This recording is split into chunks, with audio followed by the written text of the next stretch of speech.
this graph right here it shows the digital divide racially. And if I zoom in, you can see that there's a key for this graph. This color shows the desktop or laptop and handheld has broadband subscription. This one, desktop or laptop, no handheld, has broadband subscription once again. This one is no desktop or laptop, but has handheld or other computer and has a broadband subscription. And then this is no broadband or no computer.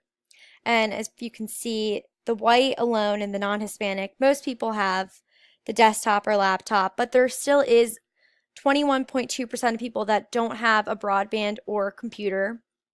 And then you can see in the black alone, the non-Hispanic, a good amount of people, almost half these people have a desktop or laptop, but once again, there's still a good amount of people that do not, 36.4%.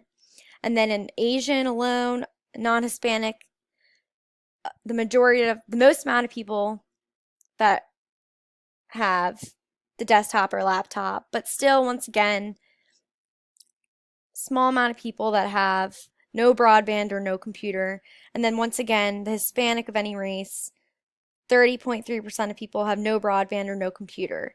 And this racial divide right here can create problems in the classroom, may have some students feel as if they are not equal, they don't have the same resources. So it's important for teachers to remember the racial divide in the classroom and how to avoid the racial divide and work to close that gap.